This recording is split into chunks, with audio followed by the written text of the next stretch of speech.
You have to take calculated risks in life. Sometimes you just have to let things go that are convenient, comfortable, and safe, and take that chance. If you're getting comfortable, you're probably not growing. You guys disrupted DVD education pretty much. So I have family in India. We hired them to make a website, recorded some videos, got a list of CEREC owners, sent out a mailer through USPS, charged $1,000, and from then that was how we launched the company. Nothing is easy. And if it's easy, it's not worth it. Why was it $1,000 a year? My wife and I actually sold our house, and we put oh wow, that's put the money that we made into Imagen. you. We have no outside funding. We have no private equity involved. Our shareholders own the company. We have no institutional funding. And I was at 1.6 when I partnered, and this year we're on track for 4 million. Every 1 hour of teaching, you got to put like 10 hours of preparation, Probably content, more. Yeah. practice. Everybody wants the glory. Everybody wants to be on stage. Everybody wants, oh, you're so lucky. Nobody is willing to do the work. When did you start the whole CEREC journey? Well, Sam, welcome to LA. Thank you. Good to be back in my hometown. You grew up here, right? I grew up about 15 miles down the road, 32 years in Southern California. 32 years. 32 years. Which part? So my parents currently live in Woodland Hills, which is just down the freeway. My wife and I lived in Chatsworth for a number of years. Went to USC Dental School. Fight on, Fight obviously. on. Fight on. And practice was in Tarzana, California. And you practiced there for a lot of years. Yeah, so I finished my residency in '98. I moved back. I had bought a small office in West LA area, Right. Wilshire and Barrington. Okay, Just I know down exactly from what Bundy, it is. where OJ happened. And Oh. then, yeah, it was literally down the Yeah, street. yeah. OJ's place was down the street from us, Bundy Boulevard. And then small 2-chair office, and then I was associating at another office in the Valley, and the doctor wanted to retire. I ended up buying that practice and was there for a number of years. Amazing. And it's during lunch when we were talking, he knows all the freeways, Yeah. streets in LA Yeah. better than Phoenix, Scottsdale, right? I don't know anything about it. I've been in Phoenix now 14 years, and I still couldn't tell you how to get around. Amazing. Very good. Yeah. And Dr. Barsoum, Meena joined us, as you know, as a VP of Clinical Strategy. Super excited for him. Yeah, thanks guys. Super Excited to be here. Super exciting for us at Sprint Ray, also I think for the whole 3D printing community.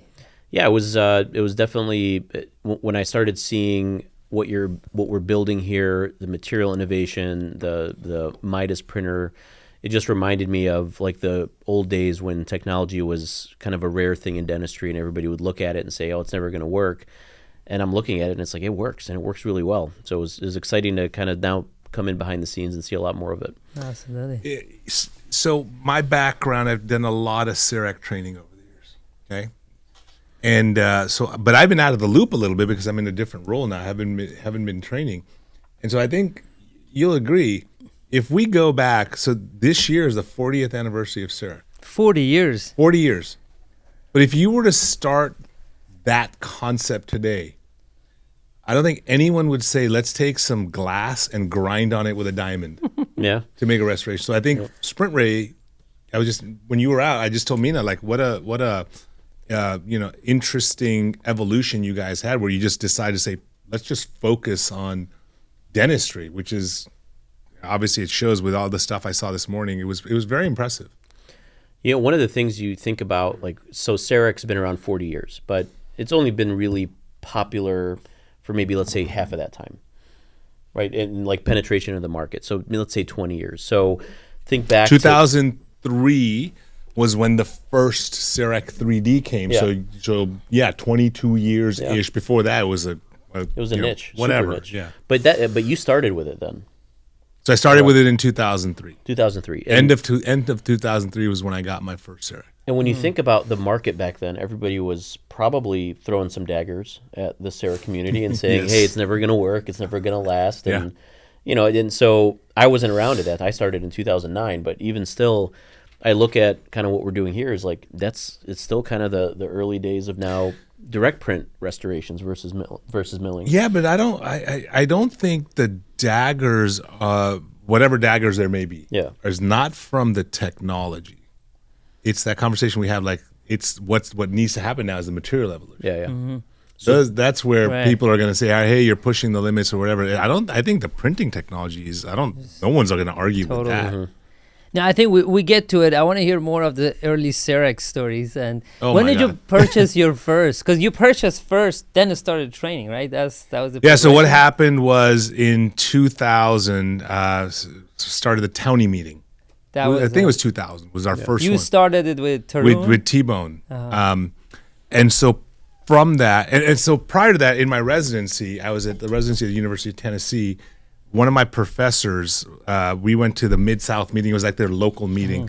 And he said, "Oh, man, if I was in practice, I'd get me one of them CEREC things and mill inlays and onlays all day long." Kind of, Yeah. here Yeah. we are with printing inlays and onlays, right? He was a visionary. He was a visionary. Yeah. And so when I got into practice, I was like, I'm going to get a CEREC. But I never thought I could afford it because I'd just done a small little practice. How much was it back then? Still about 100 grand. Same thing. Same thing. But that's 25 years ago money. That's so yeah. like That was a lot. 300 grand back yeah, then. yeah. Yeah, it was crazy. Yeah. And so, so I didn't get it. Started the Townie meeting. Serona was one of our sponsors, and that's a story of Michael Oggins. You know, Michael is now one of our founders at Imagen. Interesting. And so how we met Michael, I've shared this story a bunch of times, but I'll share it. Michael Oggins is my age. I think he's a year older than me. I'm 53 now. So at that time, he was in his 30s. We went to the California Dental Association meeting to get sponsors, and we were told, go see the Serona people. They'd be a good sponsor for the Townie meeting. So T-Bone and I walk into the Serona booth. German company at that time. If you walk into a German company, who do you expect to be the CEO of a German company? Tall white German guy. Tall white German guy, right? And so up walks Stefan Hain, who was tall as me. Yeah. And he's like, "Hey, how are you?" And I'm like, "Hey, nice to meet you, Stefan. We've got this meeting. We want you to be a sponsor." And up walks Michael Oggins, shorter than me and 29 years old or 30, whatever it is. I'm like, "Excuse me, I'm talking to Stefan here." Turns out Michael was the boss. Yeah. And so that's how I first met Michael Oggins.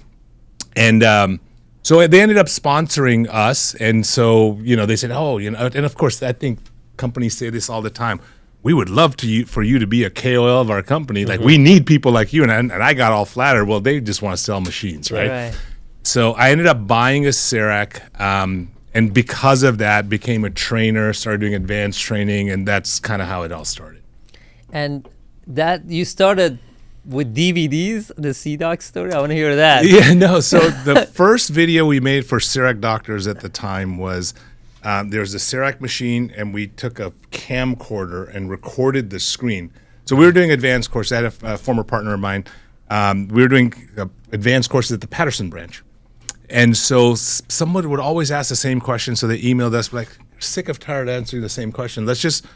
We'll do the software on the screen, record it with a camcorder, and we uploaded it to the internet, which seems easy. But this was 2006. There was no. There was no how do you YouTube. Screen recording. Yeah, or yeah. any of There was no screen recording. There was no nothing. So next thing you know, we had like 600 views on this one video. on YouTube, right? Or There was no this is YouTube. this This is was pre- some 2006 is random pre-YouTube. server that we had to I see. Yeah. figure out. Oh wow, I didn't know that part. Yeah. And you guys disrupted DVD education pretty much. So the DVD story comes in. There was another group that was doing training. Serona at the time was giving out vouchers. You buy a machine, you get a $2,000 voucher to do training. They had convinced them, let them use the vouchers to do DVDs. Well, guess how much the DVDs cost? $2,000. Seriously. So I was at a conference and we were all there. It was Dan Patikny and his partner at the time, and they had really good DVD series, but they were like proud of the fact that from the time they record to edit and produce, it was 6 months. I'm like, software updates like every 4 months. So by the time your DVD You're already outdated. You're already outdated. So 6 months. that combined with the epiphany of somebody just watched this piece of crap video that we made with a camcorder like 600 times. So I had family in India. We hired them to make a website, recorded some videos, got a list of CEREC owners, sent out a mailer through USPS, charged $1,000, and from then that was how we launched the company. CEREC doctors, basically. CEREC doctor. That was it. And it was a 2007. membership. They were $1,000 a year membership. And Why they- was yeah. it $1,000 a year? Because you got $2,000 $2,000 vouchers. yeah. So use it And for so we 2 convinced years. them. We convinced them to I see. hey, you're using the vouchers for the DVDs. Use it for the website. Yeah. That's amazing. Awesome. And that's like 2007, right? Or 6. 2006. It's not a long time ago, but when we talk about DVDs and pre-YouTube, I mean, Amir, Feels it's like- almost 20 years ago. ages you ago, think about it, almost 20 years February ago. of I think it was February of 2006 that the website launched. And when did you make this your full-time career? Because at the beginning it was like a side hustle. Yeah. Yeah. You were just doing stuff on the weekends. So there was okay. God, this gets complicated. Yeah. So I had a county meeting going on, Okay. right? So I'm now in the meeting organization business. I've got this side hustle of CEREC training. We got to know Mike. Good thing we got to know Michael Oggins pretty well because he was the president of Serona, and they were doing CEREC 20th anniversary meeting. That was the first one, which is now 20 years DS ago. World. Yeah. So this I was see. 2006, 7, something like that. Probably. We're on 40. Yeah, 2005. So 2005. Yeah. No, I think it was after we launched. Anyways, it was Yeah, right around yeah, that yeah, time. yeah. We had launched the CEREC thing. We had done. I was also doing Townie with T-Bone. Michael Oggins hired Townie Meeting, which was our company, to produce CEREC 20. I Okay. see. And so I forgot what I was trying to tell you. From It was Like how did when you get became, to when it became full time? full-time from a full side time. hustle? Yes, yeah. sorry. Losing train of thought. I was all that good dessert at lunch. Thank you, brother. That was great. So Serona wanted Imtiaz Manji to speak at CEREC 20th. Okay. Imtiaz Manji's wife had just passed away. He was off the lecture circuit, but I hunted him down, met him. I was at a conference in Scottsdale. He was building the Scottsdale Center for Dentistry, which became Spear Education. We ended up connecting and just hitting it off, had a great dinner. They opened the center. They invited us to teach. So we were the first course teaching CEREC at the Scottsdale Center for Dentistry. This is before it became Spear Education. So then it became Spear Education, but between 2007 and 2011, going back and forth, teaching CEREC courses at Scottsdale Center, which eventually became Spear Education. There came a time in like 2010, 2011 where Imtiaz was like, you got to move. Like, this is not a side hustle anymore. I see. It's You feel it, right? yeah, you're doing stuff on the side, but it's like Yeah. a full-time gig. Yeah. And so at that time in 2007, he had offered me the job of president of the Scottsdale Center. I would have to relocate, move. My wife was like, hell no, we have a massive family in Southern California. We're not moving. And you had young kids still at the time. I mean, At that yeah. time, that was, Serene was 6, 5. Yeah. They're about to Something start like that. school. Like, you don't want to. So you didn't do it. Didn't do it. Didn't do it. So it just kept going back and forth, teaching the courses. But in 2011, it was like this is like has the potential to be really big. You got to move. Somebody needs to manage this. And my partner didn't want to move at the time, and I was like, you know what? I can always start another practice. I can always, but I'll never have the opportunity to do this again. So I convinced my wife, and that's when we moved full time 2011. 2011, and I think you said that in another podcast, but I want you to say it again. That's part of your philosophy, right? When opportunity calls, you take him. Yeah. You have to take calculated risks in life. Right. You know this story. We You lived built up a that, very you know? successful Sure. company, and you have to take calculated risks. But sometimes you just have to let things go that are convenient, comfortable, and safe, and take that chance. My practice was convenient, comfortable, safe. I had a really good practice. We were Very growing it. We had CEREC. We had Cone Beam. It was really good. I was going, and in hindsight, everyone says, "Well, of course, it's a no-brainer. It's Spear And Education." yeah, now Yeah, it wasn't that. It Yeah. wasn't. It was nothing. Yeah. There was nothing. We had a couple of courses, and Spear was starting. It became Spear at that it point. became Spear in 2000, I think, 8 or 9. Yeah. And that's when they Right, started yeah. building their workshops, their community. Correct. So there was activity happening, but it was still primarily CEREC doctors' courses. CEREC doctors kept that building in business for the first couple of years. Spear came in, grew it. They did a really good job of that. And then Spear got bought by private equity, and then Spear bought CEREC doctors. and eventually we renamed it to CDOCS because we went from doing just CEREC training to training on cone beam implants, clear liners. CDOCS was Surgery, endo. So it didn't make sense to keep the Yeah. name CDOCS or CEREC doctors, so we renamed it to CDOCS at the time. And who's the owner now? Spear. Spear. Since- I always thought Serona Dentsply is the owner of CDOCS, but No, it's now. no. That's the perception. So Interesting.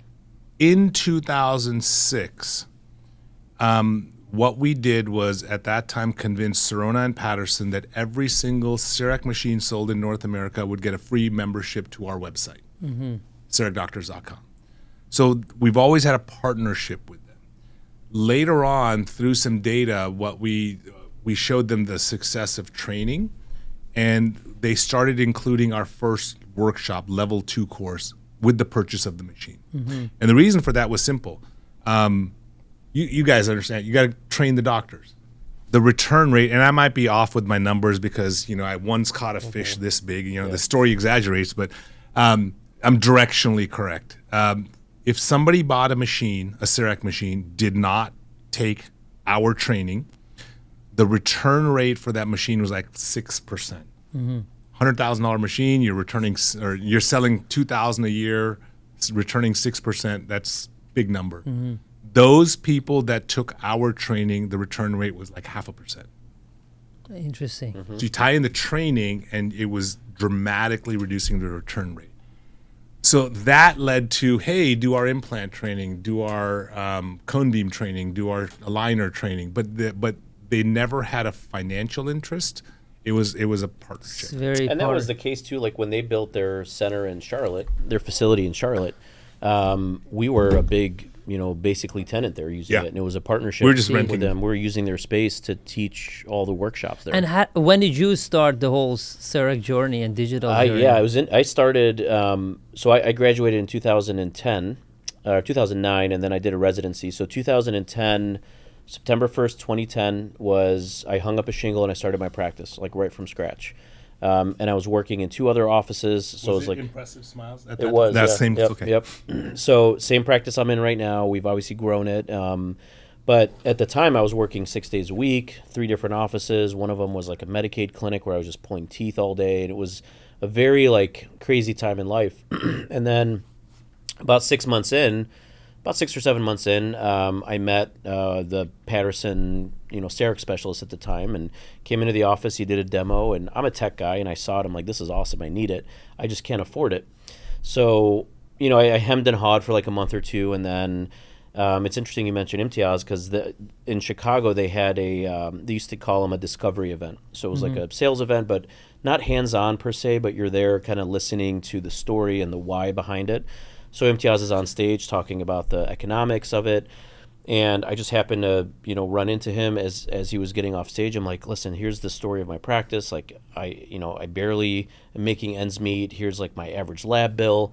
And then he said the one thing to me that got me to change. He said, this isn't a practice decision. This is an emotional decision, right? So you have to decide if you want to commit to Funny, this he said dentistry. the same thing to me to get me to move to Exactly. Arizona. It seems like he's influential. Yeah.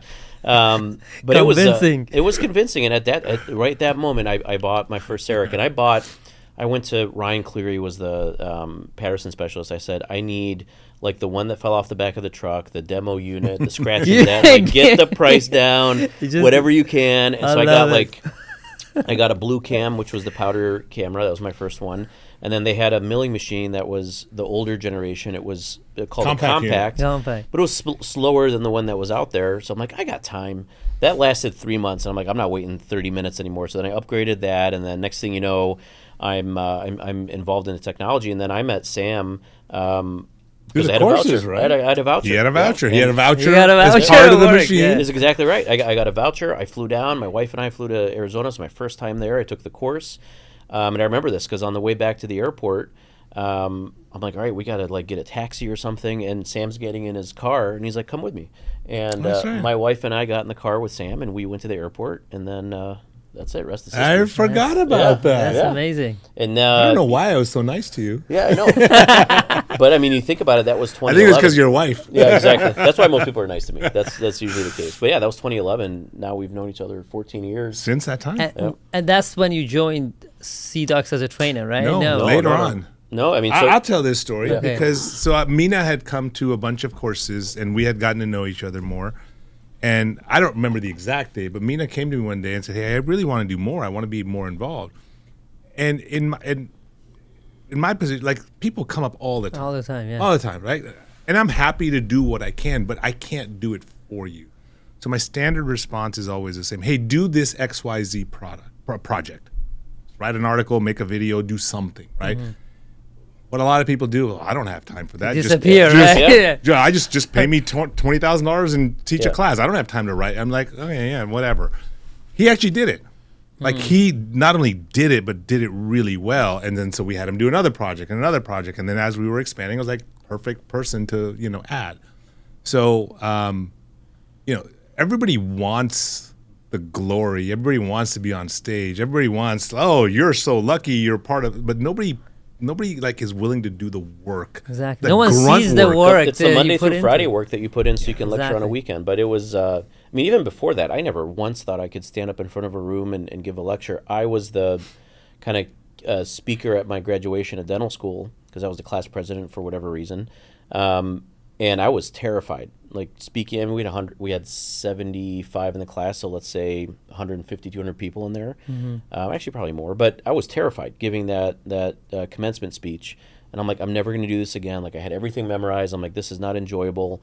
And then fast forward 3-4 years later, I'm Rich Rosenblatt, one of our good friends, had a study club in Chicago. I got to meet him. He's another CEREC person, and he invited me to lecture at his study club.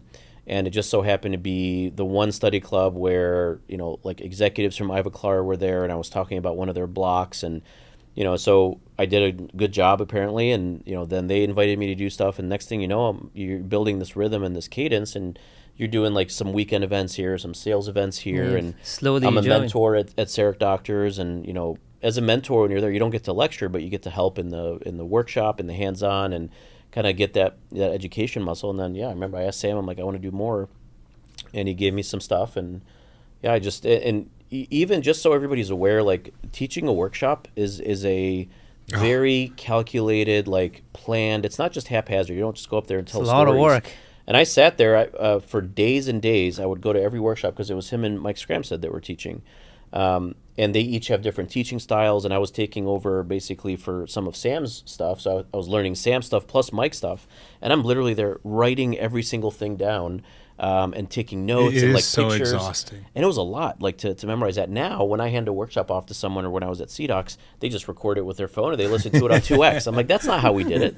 But yeah, We walked uphill both ways in the Exactly. snow. But it was barefoot. it's people need to understand, like, dental education. It's fun, like, and it definitely like fills a void if you're just burning out in practice. But it is more work than you imagine. It's for sure. like anything. You see Michael Phelps with his gold medals Yeah. saying, "Oh, how lucky!" But you don't see the 8 hours a day for 365 days a year. He's in the pool Working. practicing. Exactly. I think that I read it somewhere. For every 1 hour of teaching, you got to put like 10 hours of preparation, Probably more. content, Yeah. practice to be that good and So fluent. it's funny. Yes, it's probably more. However, okay, am I allowed to cuss on this? Go for it, yeah. There's a lot of bullshit that I get from people because you'd hire a speaker. It's like, well, you got to pay me $50,000 because it's 400 hours of work I put in. I said, bullshit. You've done it the first time. Yeah, You've given the first time. same lecture 40 times now. syndication now. Don't Yeah. bullshit a bullshitter. Yeah. Like, Yeah. all joking aside, it is a lot of work. True. But if you do it right, you do it once, and like you can reuse it. If you're not, Yeah, if that's skill. you're not doing that, then that's a lot of work. Yeah. That's the hard thing when technology is evolving and you Yeah. constantly have to redo and maintain relevance. It's Catch work. up, yeah. No, we get to that. And you also trained my buddy, Arash. Arash, yeah. Shout out to him, too. He Yeah. connected us, so he joined us pretty much. I, because of Arash, right? It is so Arash Rasuli? No, Husseini. Husseini. Oh, let's see. He From, takes full Chicago. credit, so He takes Arash, full thank credit, I you. know. No, that's fine. My dental school class lab mate was Arash Rasuli. I'm like, Absolutely, yeah. but- This but- is yeah, another that Arash was that it. you train. Yeah, Arash is yeah. like he's like I a know little. He's a Arash. mentee for me. I've known him for a while. Helped coach him on growing and building his practice. I've trained him on CEREC. So this was at Chicago Midwinter this past year. Right. I'm like, listen, I need you to connect me with the people that matter at Sprint Ray. I like what they're doing. And then he walked me over, handed me off. I'm like, all right, thanks. And then Thank you. Go. and now he takes credit for it. But it was good. I mean, he got us connected. That's it. I think maybe a segue to a lot of people said, well, you left CEREC, all this stuff. I don't think if that happens. And we all know that this was a complementary to what you used to do. And what do you think of 3D printing? Why did you make that shift of being very active with the milling and CEREC and now? Well, I mean, here's what I'll tell you. Like, if you come to my office on Monday and you watch me work, you're going to watch me prep teeth, scan, you're going to watch me mill some teeth, you're going to watch me print some teeth, you're going to watch me print appliances, and that is how I think the practice operates. I think dentistry today, you still have the benefits of milling, you have the ability to, manufacture some of these materials that are there, but not everybody has access to a mill. And I think that's where I see what we're doing on the printing side is now we're making it accessible to many more people to deliver digital dentistry without making a huge financial investment. But if you have the investment, you have the technology, you still use it. I think our material innovation is going to continue to grow and evolve, and eventually additive will be the primary. But I find it extremely complementary because there's benefits to both techniques, right? And I think, I'm fortunate to have both. Not everybody does. But when you do and you're able to print and manufacture, you see the benefits. Absolutely. What do you think, Sam? No, look, I'm in a different role, right? I'm not doing clinical dentistry. I'm the chief clinical officer at Imagen. I oversee, we have 200 and something, 230 docs in our organization. Everyone's got a different philosophy. What I like about where we are today in technology, so 20 years ago when I got my CEREC, that was it. You had one camera, you had 1 milling unit, there was one software, that was it. Today we've got multiple cameras, multiple softwares that we can use, multiple output devices. That includes milling, that includes printing. Somebody can forge their own path and use the protocol that makes sense for them. But kudos to you guys for making an inexpensive printer that's very affordable, that does a lot. I think your hardware capabilities are ahead of where the materials are, and that's just natural. We know it, yeah. That's just natural, right? And that'll catch up. But I don't see a downside to it, right? It makes a lot of sense that if you're doing the kind of stuff that can be done chairside and you can 3D print it. I think I said it earlier. Maybe, I remember when, like, we're inventing CEREC today. Grinding on glass, exactly. right? Yeah. That, like, you take something very fragile that can get hairline fractures, and you're going to take a diamond to it and grind it. That's not the best way to manufacture. That's just we're using that technology because of history, and it works. We have lots and lots of good history around it, but printing is the future. That's just the reality of it. Well, and one of the things too, not to get technical, but when you think about milling something, there's directionality to how the tools grind it. There's shapes to the tools. You can only mill certain shapes, whereas with printing, it can fit into any nook and cranny because it's a truly. Well, yeah, you're going to get better process. anatomy, you get better contours, all that stuff. Yeah. That's again, if we were to start CAD CAM today, you would not start with the reductive technique of grinding. Right. And with the limitations of materials today, as you said it, and I acknowledge that, how do you use, maybe ask Sam the question first, what do you use a Midas today? What type of cases would you use it for? Look, so I've been hearing about Midas from Meena. Today was the first time I saw it. I was very impressed with it. I don't think you guys have untapped the full potential of what is going to be possible with this. The platform is really impressive. The ability to just take whatever material you want in those cartridges. There's a lot of good potential there. So I don't want to share stuff that we talked about downstairs because it's not public. But look, for single unit basic restorative, it seems very compelling. Again, I think you have to wait for the materials to validate themselves. You guys have some really good initial studies. There's some clinicians that are having really good results, but we know how dentists are. They want to know, what's the long-term studies, and you guys are getting there. So I think that is a very promising, but even despite that, the ability to do provisionals, to do temporary restorations, to do inlays, onlays. It was impressive. It's already there. That stuff Yeah, is there. yeah, That stuff exactly. is there. Well, one thing that I think is interesting is, and I can't remember who said this. It was on one of the Facebook groups. Somebody put up a beautiful, like printed veneer case, and it was additive, no prep, and it looked beautiful. And then people were attacking him, saying, "Well, how do you know the material's going to last, or how do you know the longevity?"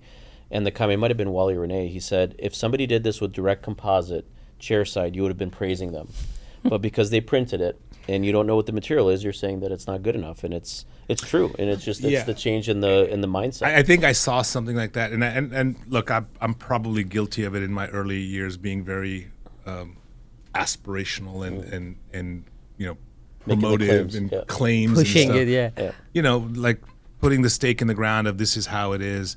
I think what Wally's doing is great. I think the dentistry, let it speak for itself. Yeah. Like I think where we get into trouble, now, dentists are just this way in many aspects where they just want to argue. Like, oh, I did a No, we composite. don't. I look at this composite. That's not a composite. That's an amalgam. Like, stop. Just finding a reason to argue. Let Wally's work speak for itself. I think where dentists get in trouble is, there's an example. There was a dentist that I just saw on Facebook. He had an old PFM with a buccal decay, okay, and he just scooped it out, not removing the crown, so you don't. Maybe the decay's out, maybe it's not. Just threw some glass on him in there and proclaiming what superior dentistry it is, how amazing it is, and you have some patients jumping on. I can't wait to see you as a dentist. I want to switch dentists. Now, I'm not knocking trying to be conservative, removing decay, using glass. There's a place for that. But if you're going to show that and put it in a proper context. It's not necessarily superior. Yeah. It's not necessarily better. It is an alternative. We are being conservative. Maybe we didn't, fix it. Maybe there's a bunch of decay under the crown that we're not going to get. But in this particular case, we wanted to be conservative. So bought some time. hopefully this worked. Yeah. Like if you approach things with humility and like I'm fallible, that not everything that I do is the best dentistry ever. I think it's a better way to do it. The moment you start saying like this guy, and I was like, what are you talking about? Like, this is fine. It's one way to do it. This is not superior dentistry. It's not. It's the God It's complex. one way. Right? I think if you approach anything in life with humility, you're gonna get better Hundred- results. Probably going to be okay. Yeah. 100%. Notable quotables today from Yeah, Sam, for sure. That absolutely works. So I want to switch the gear to Imagen. You joined about 2 years ago, right? A year and a half. So I became chief clinical officer at the end of February in 24. 24. But Year prior, and a half, right? Yeah. yeah, almost coming up on a year and a half. Prior to that, though, Meena and I were there at the very beginning at the envisioning session, and where they were talking about the concept of our of the model that we have, and we're a dental practice, a dental partnership organization. Excuse me, this is bubbly. Dental partnership organization where we have a partnership model. So we have no outside funding, we have no private equity involved. Our shareholders own the company. We have no institutional funding. So when we were talking about this is very exciting.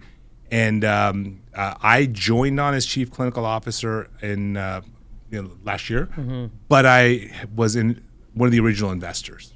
So before you joined, you were an before I investor. joined, I see. was so the first 3 years of the company, I would get the reports. How's the company doing? We're having ups, we're having downs. Normal growth things.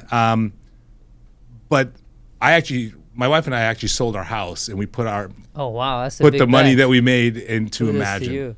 That's Yeah. 2020 when you guys started, right? Yeah. It was 2020. Yeah.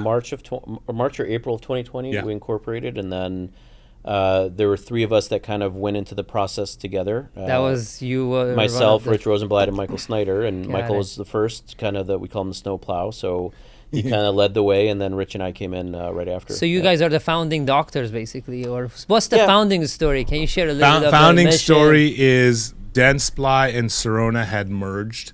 Michael Oggins was the president of Sirona, but through the merger, he was there. He didn't really want to stay on. Yeah. Rizwan, our CEO, was the president at Spear. So I worked with Rizwan. I've known Rizwan for forever. I've known Michael. I told that story. The two of them decided to get together because Rizwan didn't want to be at Spear anymore. Michael didn't want to be at Sirona. And because of the relationship of the two companies, they knew each other. They kind of got together and started the company. Meena was one of the original doctors. We were both original investors.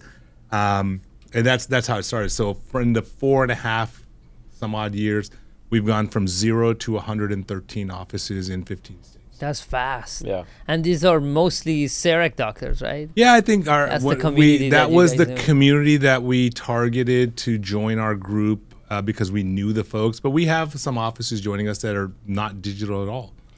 And you guys, I didn't see you guys calling yourself DSO. We're You DPO. DPO. We are not an effing DSO. Make that very clear. Well, why is that? Tell me more on that. You know, I'll say this, like, as a dentist, right? Right. You're constantly hearing the negativity of joining a DSO. They're bad for the profession, and you know, DSOs have a place, and I think they operate, you know, multi-site practice and multi-site dentistry really well as operators. And you know, the problem with DSOs is the dentists don't have any skin in the game. They're just employees there, and yeah, maybe a lot of the dentists graduating now just want to be an employee, and that entrepreneurial spirit's gone. But the majority of dental practices are still privately owned by individual dentists. So when you take away that sense of you know, entrepreneurial you know, feeling and that ownership, you kind of lose the dentist. So our model is partnership. You know, our dentists are partners with Imagen. They have equity in their practice and they have equity in the whole company. So we're all kind of economically aligned to do we're all economically aligned to grow together, and you don't feel this sense of, well, I'm just checked out. I'm just a paycheck and I'm going home. And it's a It's different the skin model. in the game, an Yeah. employee to owner's mentality. Yeah, well, look, I mean, I think, and that's very well put. And just to kind of expand on that, like, just like anything, there's good DSOs, there's bad DSOs. Sure, There's good right. dentists, Sure. there's bad dentists. And I think DSOs got a bad name with the early versions. Maybe I heard someone call it DSO, you know, 0.1, where it was literally just grab as many practices as you can. Interest rates were low, valuations were going through the roof. You get a bunch of offices and you flip it, which means that the doctors that are involved, you may have a different leadership team in 6 months, a year, 2 years. So that kind of gave it a bad name. I think they're starting to figure out there's a better model. Our model, because we don't have outside funding, because we don't have private equity, we don't have a short-term vision. So that's, I mean, so I kind of joke when I say we're not an effing DSO, right? But we're not. We're not. I wouldn't go to your practice and say, I mean, join us because, boy, when we sell in 2 years, you're going to get a big fat check because you have a bunch of shares. We don't have that in our vocabulary because we have no intention to sell. I think all of us that are from an original founding leadership position, you know, we've built some great companies. Michael Oggins built up Sirona over the years. Rizwan was part of Spear Education, which is a great company. You know, I had my role with CDOCS and have done what I can. We have a long-term vision. We don't want the short-term win of, oh, you know, some private equity company bought us out and now somebody else can run it. I'm not saying companies aren't knocking on our door to want to invest or buy it. Like, we are in a fortunate position that we're a growing company, we're profitable, we're doing very well. We get offers all the time, but our long-term vision is to stay independent and help grow our practices. So our model is that, you know, if someone joins us, we want to try to double your practice in 5 years. In 5 years. And we ask for a 5-year commitment from anyone wanting to join us. And you mentioned you guys are growing pretty aggressively, like 20, 25 30 to 30 offices a year is our a goal. year. And over the base of 100, it's like 30% growth almost year over And year. those practices, I mean, we say no to more practices than we say yes. So there are a we lot look of- for practices that are, you know, we're not flipping a practice to sell it. We want practices that are doing well, that want to do better and want to grow. And it's interesting, like you mentioned, when I first heard the idea of double every 5 years, I'm like, that's impossible. When I you think look at the you've done math, oh, I've done it. Yeah, we'll be more than double, but it's 15% growth annually. That's it. That's people don't 15%. think it's crazy, but Yeah. it's 15%. Yeah, If 15% you annually is grow- doubling every 5 years. One of our doable. mutual friends, when he joined, he was, and I won't say his name, but you know, I'll share the numbers. 1.6, I think he was 1.4. doing 1.4. Yeah. Okay, 1.4. I think 2024 he finished at over 4 million, and I think he's on track about 4.5 4.5, yep. this year. I'll share my number. I mean, I was at 1.6 when I partnered, and this year we're on track for 4 million. That's amazing, man. At 5 years. Beautiful. You're growing more than 14%. Yeah. No, I mean, but that's the type of partner that we You like. want. I mean, someone who's obviously well-rounded, can do a lot of good dentistry, cares about the practice, is willing to work with the kind of the management team and the strategies that we put out to make it better for everybody. Absolutely. And now you're doing an MBA, right? Yeah, I don't know why the hell I signed up for that. But, How's it going? Yeah. it's actually fun. So I've just finished a year. I got one more year to Has go. it been a year already? Wow. It's been a year. Right? Damn. I'm Halfway enjoying it. Yeah, ASU, right? ASU. It's a lot of work. University of Tennessee, USC, UC Riverside, and now ASU. So 4 different universities. Yeah, it's a lot of work. It is absolutely a lot of work. I've enjoyed it. I've learned a lot. And I'm actually looking forward to graduation. Yeah. How much more is left? 1 more year? One more year. It'll be May of next year we'll graduate. That's amazing. So 11 months. That's You're almost amazing. Almost there. Almost there. Yeah. Almost there. Yeah, it's a lot of work for sure. It's a lot of case study. A lot of case studies. I'm really good at the arguing part in class. Not so good when we have to pull out, do the math for accounting or Right. statistics. Oh my I'm gosh, that math. managerial accounting. I'm like, what the hell are we Yeah. doing You here? should have picked some executive MBA or something. No, that's what I was supposed to do. I see. So I am doing an. This is executive This MBA. is It's an not a executive. full-time. It's an executive MBA. Okay. It's basically every other Saturday. Okay. So That's all better. days, Friday, Saturday, once a month in person. Every other Saturday, we're doing a sync session. So it's an executive MBA. Okay. Sorry, I didn't mean to. That's what I It's not should a have done. full-time. But I did like the full one with everything, the math, the whole nine. No, but The we full- do. But Yeah, we yeah, do yeah. the same workload. But it's You're able to stage it. In We're a able to weekend, stage it. Yeah. Absolutely. Yeah.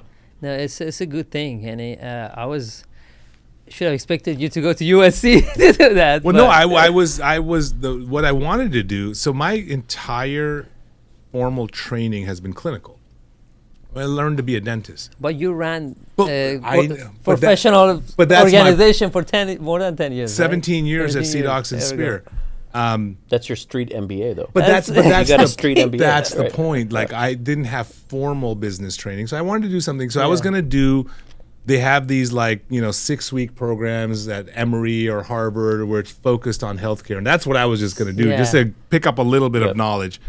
And one of my friends, he's a orthopedic surgeon at Mayo.